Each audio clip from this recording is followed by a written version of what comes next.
Hi, this is Dr. David Greene, founder and CEO of the Arizona Pain Network.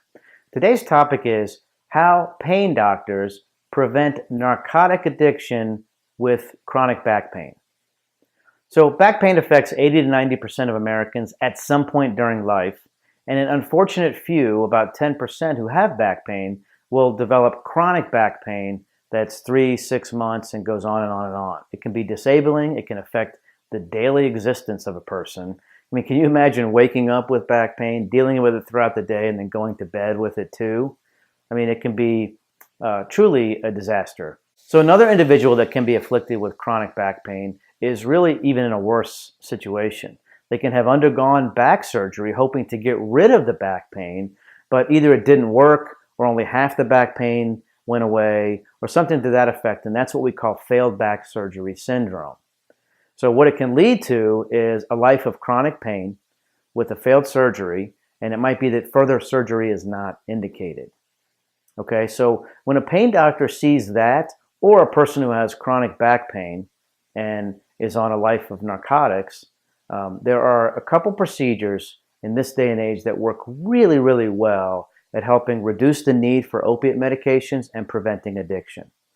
Because if you have significant pain and you're getting chronic narcotics, you develop a few things. One is called tolerance, so that you need more and more medication to get the same benefit. Another one might be a paradoxical effect. The more pain medication you take, the worse your pain gets. That's something that can be seen from time to time. And then the third one is addiction.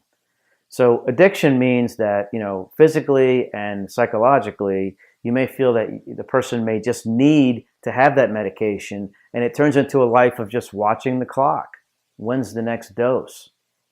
And it can be that if the pain doctor cuts the person off or tries to wean them down, the person may start to supplement with illicit drugs. It's really not a great way to live. All right, so the first procedure that can help is called radiofrequency ablation. If the person has a significant amount of pain emanating from the spinal joints, which are the size of about a thumbnail, and they're on each side of the spine all the way up and down, what the radiofrequency ablation procedure does is it deadens the tiny little nerve endings that are supplying sensation to those spinal joints. And studies show that that can provide pain relief for, on average, 15 months, potentially 2 years. So it can decrease the amount of opiates a person needs, increase the functional ability, increase the person's ability to enjoy life, participate in recreational activities, to work, play with your kids, things like that. And the studies show that if the little nerve endings come back and cause pain again, a repeat procedure can have the same beneficial effect. All right, so radiofrequency ablation. The second procedure, one that's been a complete godsend in the face of failed back surgery syndrome, is a spinal cord stimulator implant.